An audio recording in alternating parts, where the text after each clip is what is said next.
Mister मुख्य चुनाव आयुक्त राजीव कुमार जी, आप चुनाव आयोग हैं, आप भारतीय जनता पार्टी नहीं है कि आप टूल किट की बात करें, बाहरी ताकत की बात करें, बाहरी दबाव की बात करें। सवालों का जवाब दीजिए। आप विपक्ष के नेता जब कोई बात कहते हैं तो उसका सबूत मांगते हैं, मगर जब प्रधानमंत्री नरेंद्र मोदी कुछ बात कहते हैं तो क्या उसका भी सबूत मांगते हैं? सीधी सी बात। जयराम रमेश जब यह कह रहे हैं कि देश के गृह मंत्री अमित शाह ने करीब 150 जिला अधिकारियों डीएम से बात की, तब मुख्य चुनाव आयुक्त राजीव कुमार कहते हैं कि 7 बजे तक सबूत दो। मगर दूसरी तरफ प्रधानमंत्री नरेंद्र मोदी ये कहते हैं कि तुम्हारी 2 भैंसों में से एक भैंस कांग्रेस दे देगी मुसलमानों को, उसका सबूत आप नहीं मांगते। मंगलसूत्र मुसलमानों को दे देंगे, इसका सबूत आप नहीं मांगते। तमाम अनर्गल बयान जो है प्रधानमंत्री नरेंद्र मोदी देते हैं, उस पर आप कुछ भी नहीं कहते हैं। सबसे शॉकिंग बात, आज जो प्रेस कॉन्फ्रेंस हुआ चुनाव आयोग का, किसी भी पत्रकार ने प्रधानमंत्री नरेंद्र मोदी, हेमंत बिस्व शर्मा के भड़काऊ बयान पर उनसे सवाल भी नहीं किया और वो जवाब भी नहीं दे सकते थे, क्योंकि वो टूल किट पर फंसे हुए हैं। वो बाहरी ताकतों की साजिश की बात कर रहे हैं। सबसे पहले मैं आपको सुनाना चाहूंगा कि मुख्य चुनाव आयुक्त किस तरह से टूल किट की बात कर रहे हैं। इस प्रेस कॉन्फ्रेंस में उसका जिक्र किया उन्होंने। मैंने 4 एम की बात की थी आपसे। एक छुपा हुआ 5वां एम भी था जो मुझे पता नहीं था। मिस्चीवियस नैरेटिव्स का एक 5वां एम था जिसको हम वी फेल्ड टू अंडरस्टैंड। हम अपनी गलती मानते हैं।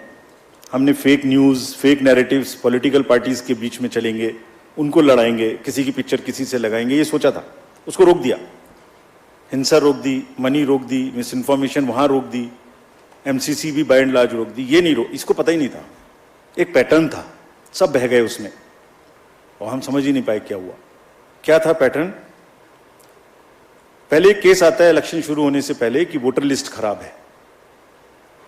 पैटर्न देखिए, कंट्री को देखना चाहिए ये पैटर्न। मैंने कहा था एक बार पहले भी 16 मार्च में कि झूठ का एक बाजार है, उसमें बड़े गुब्बारे हैं जो फटते हैं। मैंने बताया था एक बार, लेकिन ये नहीं पता था कि वो हमारे ही सिर पे फट जाएंगे। ये नहीं पता था मुझे कैसे फटे, मैं बताता हूं। पहले वोटर लिस्ट आया, गलत है गलत है गलत है। केस चला बहुत लंबा, 15 दिन तक हमने इतना मोटा एक एफिडेविट बनाया, जवाब दिया। बाद में हुआ कि नहीं सब ठीक है। बताइए ना हमें, जब अभी चुनाव नहीं हो रहा, जैसे कल से खत्म हो जाएगा, कि कहाँ की खराब है। कोई जगह की बताइए, हमें आके बताइए कि वहां की खराब है। 2-4% हो सकती है, 2-4-5 लोग गाँव में हो सकते हैं, मैं दावा नहीं करता, बट 95-98% कहीं बताइए जहां गलती है। नहीं, उससे चुनाव से तुरंत पहले आया कि कुछ लग जाए चिंगारी तो शायद कुछ खेलने का मौका मिले। चलिए, चुनाव शुरू हो गए तो ईवीएम शुरू हो गया, फिर केस आ गया। ये कौन सा केस था? Let us see this. I am very serious about it. And ये क्या कर सकता था ये भी बताता हूं आपको, कैसे देश में एनार्की फैला सकता था ये। जो पॉलिटिकल कंटेस्टेशन इतना हैवी है, वर्कर चार्ज्ड है, पॉलिटिकल एजेंट्स जो वर्कर जा रहा है फील्ड में, कैंडिडेट्स, सब में एक प्रतिस्पर्धा है, एक भावना है, और उनको अगर ये पता लगे कि आपके साथ गड़बड़ हो सकती है तो वो देखिए क्या भावनाएं फैल सकती हैं, क्या आग लग सकती है। 2023 का एक केस था जो उस समय पड़ा हुआ था और हमारा रिप्लाई पड़ा हुआ था उसका उसी समय का, चुप। कब आया वो? पहली फेज से 4 दिन पहले। और 2019 में भी ऐसे ही आया था। एग्जैक्टली 2019 में फेज 1 के 4 दिन पहले आया था। एक बहुत बड़ा प्रदर्शन उस समय भी हुआ था। तो भाई 19 से 24 के बीच में कभी और ले आते ना, उसको ठीक कर लेते हम लोग। There is a pattern, there is a design. I am not saying tool kit, but there is a pattern, there is a design. Let us understand this. हमने एक्सपेक्ट किया था कि ये देश की सीमाओं के बाहर से ये अटैक होंगे। हमने सोचा था, उसके इंतजाम हमने कर लिए थे। नहीं हुआ। मैं टेक्निकली बता नहीं सकता क्या इंतजाम किए थे, बट हमने इंतजाम कर लिए थे, लेकिन अपने में ही हो गया।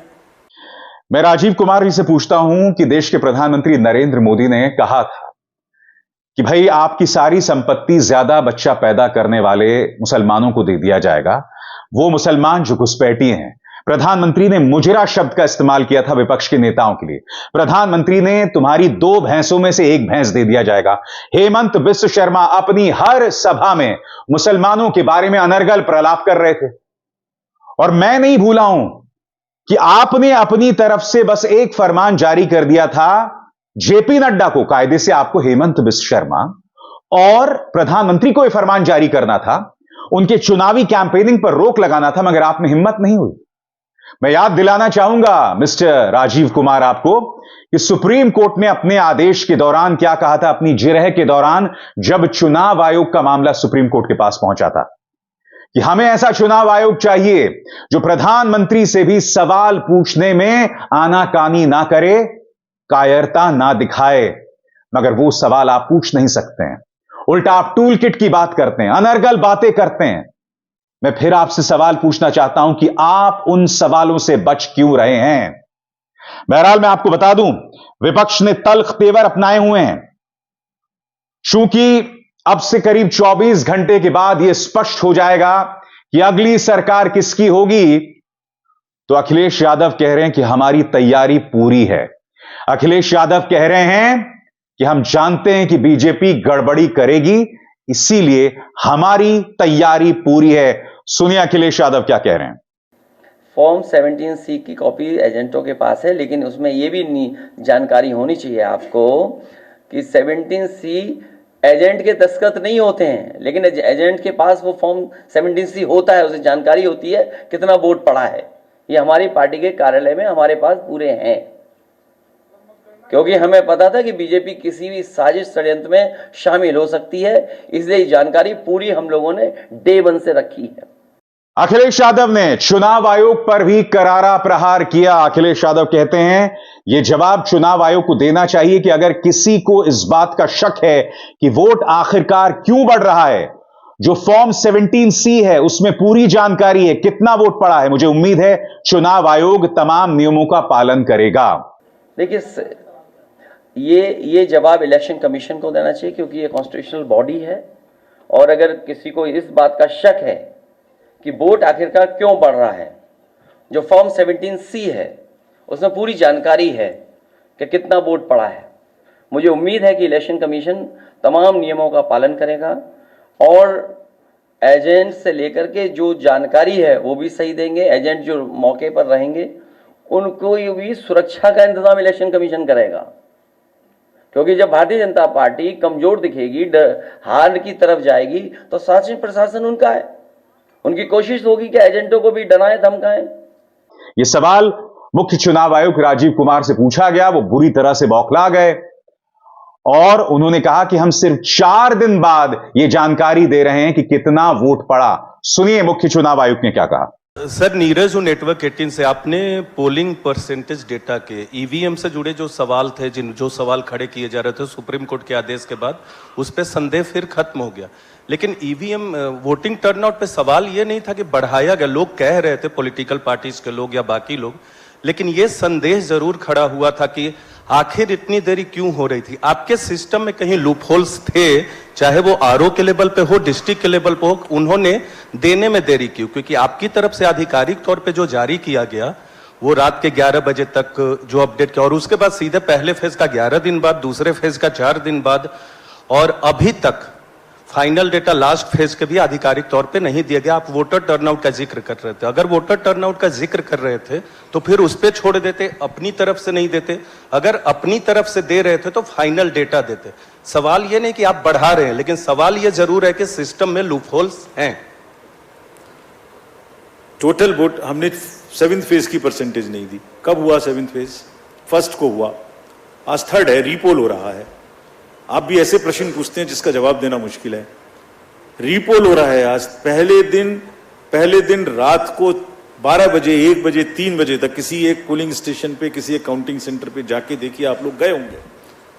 3 बजे, 4 बजे, 5 बजे सुबह तक लोग आते हैं। आने के बाद सबसे पहला काम होता है कि किसी तरह से वोटिंग मशीन को अंदर जमा कर दो, ऐसा ना हो ये गायब हो जाए, कुछ प्रॉब्लम हो जाए। कैंडिडेट के सामने सबसे पहले उसको स्ट्रांग रूम में जमा करते हैं। 6 बजे जो चढ़ा दिया वोटर टर्नआउट ऐप पे, उसके बाद 3 बजे, 2 बजे, 1 बजे, जितने बजे भी लौटे।